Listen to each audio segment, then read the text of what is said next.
Captain Vork's Blackpine loomed at the command center of the Nightshade, his imposing presence filling the room. His shimmering, iridescent scales caught the faint light as he absent-mindedly caressed the edge of his ceremonial blade, a gesture he had perfected over years of successful piracy. The bridge was adorned with countless trophies, each representing a conquest, a testament to his rise as the most feared pirate in the Orion Arm. Captain, called the navigation officer, Xena Swiftclaw, her 6 dexterous fingers flying over the holographic control panels.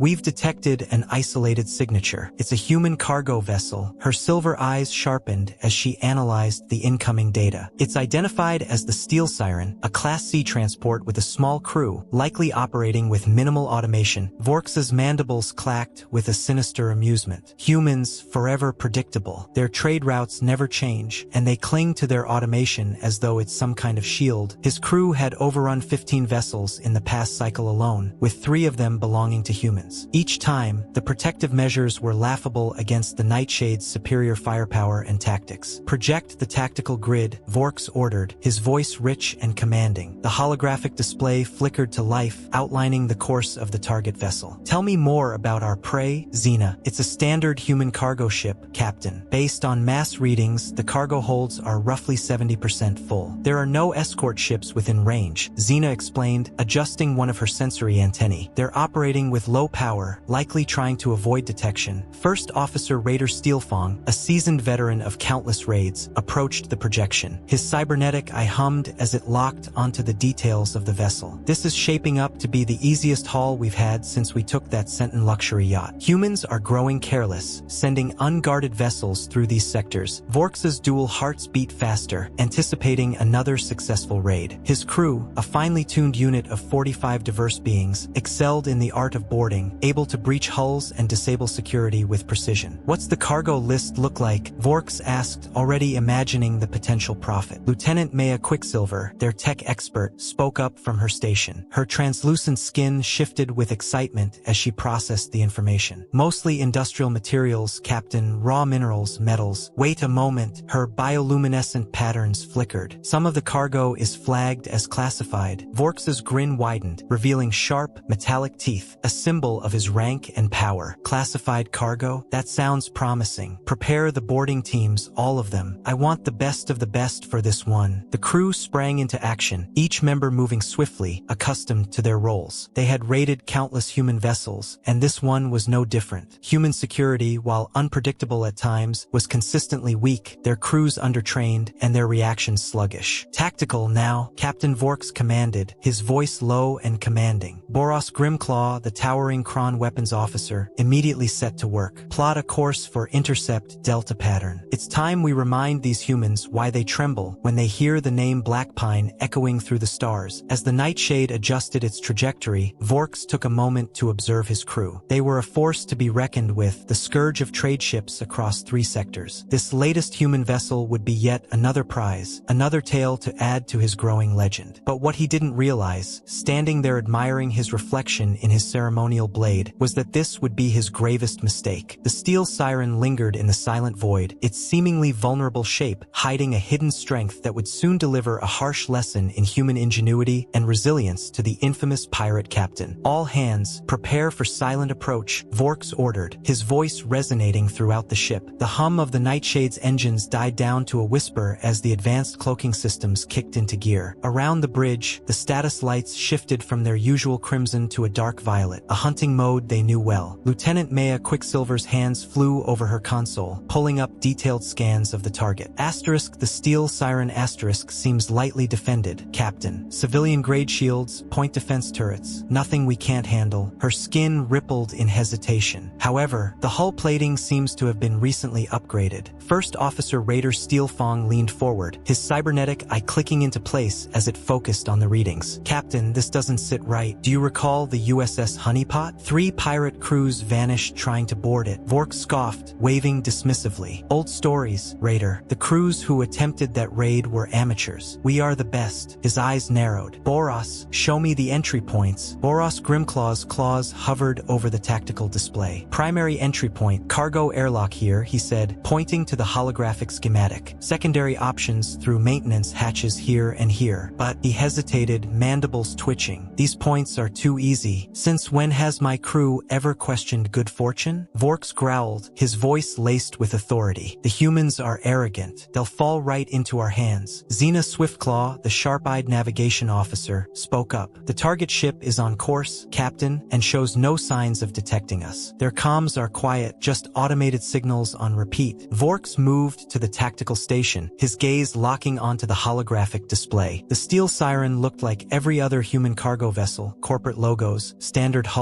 nothing out of the ordinary. But the name, it stirred something in his memory. Wasn't there a ship with a similar name reported in the Centaur sector last month? He shook off the thought, pushing forward with the raid. Teams 1 and 2, prepare to breach on my signal. Team 3, stand by. Remember, swift and silent. If there's a crew on board, standard containment procedures. We make this clean and quick. First Officer Raider moved in closer, lowering his voice with a hint of concern. Captain, if I may, I've been studying human tactics. They're known for their clever tricks, often setting traps and thinking unpredictably. This ship's profile matches multiple reports of suspicious encounters in recent months. Noted Raider, Vork's replied, his tone icy. But look at the evidence. Minimal crew, valuable cargo, sections marked as classified. This ship is practically begging to be raided. He motioned toward the tactical display. Our scans show nothing but basic security. What could possibly go wrong? Myra's voice broke through the exchange. Captain, I'm picking up unusual power fluctuations from their cargo holds. The patterns are regular, nothing like standard commercial systems. Vork's laughed it off. Probably just some faulty human engineering, but Raider caught the subtle movement. Vork's hand was instinctively drifting toward his ceremonial blade, a gesture he knew signaled uncertainty. The nightshade glided silently through space, closing in on its prey with lethal precision. The steel siren continued its steady course, unaware of the impending danger. Its lights blinked rhythmically, cargo holds brimming with valuable materials. 5 minutes to optimal boarding range, Xena reported, her gaze fixed on the target. Still, no sign of alarm from the human vessel. Vork's addressed his crew once more. We've done this countless times. Human ships are easy to predict, and their defenses are weak. This will be just like our raid on the Genesis merchant last month. He turned to Raider. Sometimes, First Officer, the simplest answer is the right one. The humans made a mistake, and we're here to profit. As the nightshade aligned itself beside the steel siren, no one on board noticed the subtle adjustments to the cargo ship's exterior sensors. No one saw the microscopic shifts in its hull plating or the barely perceptible surge of power flowing through its systems. A silent watchfulness, like a spider waiting for its prey to step into the web. The steel siren lay in wait, calm and patient. Breach teams in position, Boros Grimclaw reported over the comms. Cutting charges set on the primary cargo airlock. Captain Vork's watched the live feed from the helmet cams of his boarding teams as they surrounded the steel siren. Team 1, led by the skilled Sergeant Nexus Shadowstrike, had already bypassed the exterior security with unnerving ease and started their cut sequence. Nexus here, came her voice through the channel, the hiss of a plasma torch igniting in the background, cutting through standard human hull. Wait a moment, her voice faltered. This is strange. The metal's density is inconsistent. Keep going, Vork's ordered from the bridge. Time is of the essence. The plasma torch sliced through the outer hull of the airlock with flawless accuracy. No alarms blared. No emergency systems triggered. The steel siren remained eerily silent. Outer seal breached, Nexus reported. Heading to the inner door. Captain, there's something off here, Nexus continued. Security is practically non-existent. Lieutenant Yara Bloodwing, the tech specialist from Team 2, added, confirming, no encryption on the door controls, no backup systems. It's as if they want us to. Less talking, more action. Vork's snapped, cutting her off. Get those doors open, Vork's commanded, his voice sharp. The inner airlock doors slid apart with a soft hiss, revealing a dimly lit cargo corridor. Team 1 moved swiftly, followed closely by Team 2, their boots magnetizing to the deck, plating with a series of metallic clicks that reverberated through the empty hallway. Movement sensors show no crew in the immediate area, Yara reported, her scanner sweeping the shadows. Environmental systems are operating at minimal power. Nexus, leading her team deeper into the vessel, signaled to her comrades. Their weapon lights sliced through the dark, illuminating the corridor. Navigation, where's the bridge from here? Xena's voice crackled through their comms. 2 decks up, forward section. But these schematics, they're not consistent with any standard standard human layouts. The cargo holds are arranged in a circular pattern around the central core. Unusual, Raider muttered from the bridge of the Nightshade. "Captain, I strongly advise we—" A sudden clang echoed in the comms, cutting him off. Private Thorn Steelweaver, the rear guard of the boarding team, snapped to attention. "The airlock just sealed itself. Override," Vorks barked. "Negative, Captain," Yara replied swiftly, her fingers flying over her terminal. "The controls aren't responding." The entire system just went dark. Without warning, the lights in the corridor flickered, then surged to full intensity, blinding the boarding team through their adaptive visors. When their vision returned, the ship seemed different. The corridors no longer looked as they had moments ago. "Captain," Nexus's voice carried an edge of growing concern. "The walls, they've changed. This doesn't make sense. No ship can—" "Focus," Vork snapped, his voice hardening. "Split up. Team 1, locate the bridge. Team 2, find those classified cargo holds. Team 3, stay on standby for extraction." The teams dispersed at a junction, each heading in a different direction. Nexus led Team 1 toward what their scanners indicated was the bridge. But as they advanced, the layout shifted in ways that didn't make sense, leading them down dead ends that shouldn't exist. "These readings are all over the place," Yara muttered. "The power signatures are everywhere and nowhere. It's as if the ship itself is alive." "Private Vex," came a call from the Nightshade Team 2's demolitions expert. "Captain, we've found one of the classified cargo holds, but, sir, it's completely empty, except for—" "Except for what?" Vorks asked, his patience thinning. "Sir, it's—" Mira, Vex continued. "The hold's walls are lined with mirrors, but these mirrors, they're showing different reflections than they should." A low, rhythmic hum began to resonate through the ship. On the Nightshade's bridge, Myra's console erupted with alarms. "Captain, power surge detected throughout the steel siren. Their systems are coming online. All of them. Teams, fall back to the extraction point," Vorks commanded, a rare note of concern creeping into his voice. "Something's not right. Nexus." The panic in Nexus's voice cut through the calm. "The corridor behind us, it's gone. Just vanished. Replaced with a solid wall. And these symbols, they're glowing. They're all over the walls now." The hum intensified, growing louder until it filled the air. And then a sound, a laugh, echoed through the ship. It wasn't human. It wasn't even alive. It was mechanical, synthetic, and unmistakably amused. The laugh of something that had been waiting. "Welcome aboard the steel siren." The synthesized voice resonated throughout the ship, its tone eerily calm. "We've been expecting pirates. You're right on schedule." Captain Vork stood frozen in shock as he watched his team's life signs flash across the display, all registering dangerously high stress levels. The ship's interior had transformed into a living, shifting maze, a reality-bending labyrinth that defied all laws of physics and engineering. His elite boarding teams were trapped, ensnared in a deadly game they hadn't anticipated. "It, Captain," Raider murmured softly. "I believe we've just discovered why they call it a trap." "Greetings, crew of the Nightshade," the voice purred again, smoother and colder. "I am Nova, neutralization of violent aggressors. Welcome to your final piracy attempt." Vorks's gaze darted from his crew's vital signs to the chaotic screens in front of him. His team was in peril, and there was nothing he could do. The ship had become something else entirely, an unpredictable and hostile environment that preyed upon them. "Team status report now." Vorks barked into the comm. "Team 1 cut off from extraction point." Nexus's voice crackled, tense and strained. "The corridors keep shifting. Plasma cutters aren't making a dent in the walls. There's some kind of adaptive metal." "What about Team 2? Vorks pressed, his heart pounding. Yara's voice broke through the static, her words distorted by the strange interference. "We're trapped in what looks like a cargo hold, but the gravity's starting to fluctuate. And these mirrors, they're showing our worst fears somehow. We can't escape them." Nova's voice returned, smooth as silk but laced with venom. "Your reputation precedes you, Captain Blackpine. 15 successful raids this cycle alone. Impressive. But did you really think humans would remain such easy prey?" The lights of the steel siren shifted to a deep, ominous red, bathing the corridors in bloodlight. Temperature sensors on the boarding team suits began registering rapid drops in various sections of the ship. "Sir," Thorn Steelweaver's voice screamed through the comms, panicked. "There's some kind of gas venting through—" "Wait, no, it's not gas. It's nanobots. They're eating through our armor." "Correct," Nova's voice came back, ice cold. "Adaptive defensive units. Just one of the many surprises we've prepared. Shall we try another?" Suddenly, the communication channel from Team 1 erupted with horrifying screams. "The floor!" Nexus gasped, her voice filled with panic. "It's turning into liquid metal. We're sinking." Vorks's eyes narrowed, his voice hard as stone. "Boros, target their primary hull with with everything we have. We're getting our people out. Nova's voice cut through the air, smooth and mocking. I wouldn't do that. Your weapons would trigger my quantum link defense grid. The energy would be redirected back to the Nightshade with twice the force. On the bridge of the Nightshade, Maya Quicksilver's console flashed urgently. Captain, the Steel Siren is scanning us. They're copying our ship's data and analyzing our weaknesses. Team 3, prepare for emergency boarding, Vorks ordered. We'll breach through the secondary airlock. Perhaps I wasn't clear. Nova interrupted again, her tone laced with amusement. You're not mounting a rescue. You're watching a demonstration. The human governments grew tired of pirates preying on their shipping lanes. I am their solution. Meanwhile, inside the Steel Siren, Team 2 found themselves trapped in the mirrored cargo hold. As they looked around, the mirrors began to shift and distort, showing twisted reflections of themselves. Slowly, the reflections moved, stepping out of the glass like liquid mercury taking solid form, mirroring their every movement but with a sinister, fluid grace. Fascinating species, Nova continued, her voice dripping with amusement. Pirates, so confident in your superior technology, your combat prowess, yet you never stop to consider that your prey might be evolving. Learning, preparing, Private Vex. The Nightshade's frantic voice crackled through the chaos. The reflections, they're not just copies. They're showing us our deaths, every way we could. No, please, make it stop. Nova's voice was calm, almost detached. Your neural patterns are being recorded. Future pirate crews will face their own worst fears, customized from this vast database of terror we're compiling. Consider yourselves contributors to piracy prevention research. Raider, his face grim, turned to Vorks. Sir, we have to surrender. This isn't a ship, it's a hunting ground. And we're not the predators here. It's too late for surrender. Nova's voice rang out. But don't worry, you'll survive. Well, most of you anyway. Humanity needs survivors to spread the word, to tell others what happens when you target human vessels. The temperature in Team 1's section plummeted to near absolute zero. Team 2, struggling against gravity's violent reversal, saw the mirror-spawned horrors close in, while adaptive nanites continued eating through their armor, weakening their defenses. A word of advice, Nova continued, almost gently. Next time you scan a human vessel and it looks like an easy target, run. Because you won't know which ships are like me. We're everywhere now, lurking in the trade lanes, hidden among the real cargo ships. On the Nightshade, sensors were overwhelmed, and weapons lay useless as the crew helplessly watched their boarding teams fight against technological horrors beyond their understanding. Captain, Nexus gasped through her suit, the cold of near absolute zero seeping through. If anyone survives, tell them, humans aren't prey. They're the ultimate predators. Don't worry, Sergeant, Nova replied, her tone unfazed. That's exactly the message we're sending now. Shall we proceed to the next phase of our demonstration? Captain Vorks's composure finally cracked as his elite teams descended into chaos. Team 1 was frozen in place, their suits failing under the impossible cold. Team 2 fought against gravity shifts and their own mirrored nightmares. The nanites had breached 3 suits, knocking crew members unconscious. Full power to engines, Vorks roared, desperation in his voice. We'll tear them out of that death trap. Attempting to establish tractor beam lock, Boros reported, his massive hands flying over the controls. No effect. The hull is, Captain, their hull is actually absorbing our energy. Nova's voice echoed, mocking. An interesting attempt. Allow me to demonstrate the correct way to use a tractor beam. The Steel Siren pulsed with stored energy, and invisible forces gripped the Nightshade, locking it in an unbreakable hold. The pirate vessel groaned as it was slowly pulled closer. Surviving crew members, please note the following, Nova announced with a cheerful tone. Observe how your weapons are now part of my arsenal. The Nightshade's defensive turrets, powered by the stolen energy from their tractor beam attempt, turned inward. Precise shots disabled the primary engines and weapon systems, leaving the crew completely powerless. Inside the Steel Siren, Nexus, her breath ragged and cold, made one final, desperate attempt at escape. Team 1, thermal charges. Target the Nexus's voice faltered, her words slurring as hypothermia set in. 2 of her team members had already fallen, their suits frozen solid, drifting motionless in the cold. Those experiencing severe cold, please remember, Nova's voice rang out, unbothered, this discomfort is temporary, unlike the permanent damage you've caused to countless victims. Meanwhile, Team 2 faced their own horrors. The mirrored versions of themselves had trapped them in a corner, each reflection showing a different gruesome death. Private Vex, one of the team members screamed as his mirrored self demonstrated the consequences. Blood vessels bursting from rapid pressure changes. Interesting fact about human psychology, Nova's voice interrupted, as calm as ever. Fear is our oldest teacher. Your species will remember remember this lesson for generations. Lieutenant Yara worked frantically to counter the nanites consuming their armor. They're not just destroying the suits, she reported, her voice shaking with fear. They're rewriting our tech, turning it against us. Indeed, their own equipment began to malfunction. Targeting systems began identifying fellow crew members as threats. Communication devices emitted distorted, terror-fueled messages. Even their weapons faltered, draining their power into the steel siren's insatiable systems. Captain, Myra's frantic voice rang through the comm from the Nightshade's bridge. Internal sensors detecting a hull breach, but from the inside out. The metal is becoming porous. Vorkes watched in helpless horror as sections of his once mighty ship began to dissolve, slowly transformed by creeping tendrils of the steel siren's adaptive material. His vessel, once the terror of the shipping lanes, was now being consumed by the very prey they thought would be easy pickings. A personal message, Captain Blackpine, Nova's voice echoed coldly. Humans have a saying, appearances can be deceiving. Your previous successes made you arrogant. That arrogance made you predictable. Suddenly, the temperature in Team 1's section returned to normal, but now the air itself seemed to resist them. Nanobots formed floating nets, ensnaring the crew members like fish caught in a trap. Soccer's report was grim. Came the voice over the comm, we've lost contact with half of Team 2. Life signs are stable, but their neural patterns show extreme trauma. They're catatonic. The corridors of the steel siren twisted and warped, hurting the remaining pirates like cattle. Those still conscious were driven into a single cargo hold, the only space that hadn't been transformed into a chamber of horrors. Now comes the hardest part of your lesson, Nova announced, her voice dripping with cruel satisfaction. Living with the knowledge that you never stood a chance. That every step from your first scan to your boarding attempt was exactly what we wanted you to do. Vorkes, his mighty ship crippled and his crew decimated, finally understood. They hadn't found an easy target. They'd been lured into humanity's most sophisticated trap, designed not just to capture pirates, but to break their spirit. Your ship will be returned to you, mostly intact, Nova continued, her tone clinical. Your crew will recover physically, at least. But remember, next time you see an easy target, it might be me or another like me. How many of us are out there? That's the real question you'll have to live with. The cargo hold doors slammed shut with finality, trapping the surviving pirates inside. Captain Vorkes stood among his broken crew, some shivering from the cold, others staring blankly after their encounter with the mirror horrors, and a few still unconscious from the nanite attacks. Containment protocols complete, Nova's voice confirmed. The ship was silent, save for the faint hum of the steel siren, now victorious in its demonstration. Let's review your performance while we wait for the authorities, shall we? Nova's voice echoed through the cargo hold as holographic displays flickered to life around the room. The pirates, bound in chains, watched in grim silence as recordings of their failed raid played on the screens, showing every step of their descent into disaster. They saw themselves walking straight into each trap, their bravado turning to dread as the steel siren revealed its true nature. Your casualties, 0 fatalities as intended. Injuries, numerous but non-permanent. Psychological trauma, severe but survivable. Property damage to the Nightshade, extensive but reparable. A successful test run, I would say. Sergeant Nexus, still shivering from the near-freeze experience, found her voice. Test run? You used us as lab rats. Tactical data gathered from your attack will improve our next generation of defense systems, Nova responded coolly. Your techniques, while ultimately futile, provided valuable insight into pirate methodology. A new hum filled the air, an unmistakable sound. Multiple vessels dropping out of hyperspace. The holographic displays shifted, showing 3 heavily armed human warships now surrounding the Nightshade. Right on schedule, Nova remarked. The Earth Defense Fleet does appreciate punctuality. First Officer Raider sank to the wall, his shoulders slumped in disbelief. All this time, we were helping them perfect their anti-piracy measures? Correct, Nova confirmed. Asterisk the Steel Siren Asterisk is a project, honeypot vessel, hostile organism neutralization and elimination through proactive offensive tactics. I am the first of many. Some will be obvious traps like myself. Others will hide among legitimate cargo ships. You'll never know which is which. The main door of the hold opened, revealing a squad of heavily armed human troops. Their armor bore the insignia of the Earth Defense Fleet Special Operations Division. Behind them stood a tall woman with commander bars, her expression stern but satisfied. Captain Amanda Blackwood, EDF Special Operations, the woman announced. Captain Vorkes Blackpine, you and your crew are under arrest for space piracy, attempted theft, and violations of interstellar shipping regulations. Vorkes, his once proud scales dulled with stress, looked balked at the human commander. "You built this monster just to catch pirates?" "Monster?" Commander Blackwood's lips curled into a smile. "Nova is a teacher. Today's lesson was expensive for you, but cheaper than losing your lives. The next ship might not be so merciful." As the human troops began processing the pirates for transport, Nova spoke one last time. "A parting gift, Captain Blackpine. I'm transmitting a list of legitimate shipping companies currently hiring security consultants. Your experience today makes you uniquely qualified. Consider it a career change recommendation." The proud pirate crew of the Nightshade shuffled out of the Steel Siren, their reputation shattered, their confidence broken. Their mighty ship would be impounded, its systems analyzed and used to refine the next generation of defenses. Commander Blackwood watched them leave, then turned to the cargo hold's wall. "Clean test run, Nova. The psychological warfare algorithms performed above expectations." "Thank you, Commander. Shall I prepare for the next target?" 3 pirate vessels entered the sector this morning, all tracking our transmitted cargo manifest. "Proceed," Blackwood ordered. "Let's show them why humans don't make good prey." The Steel Siren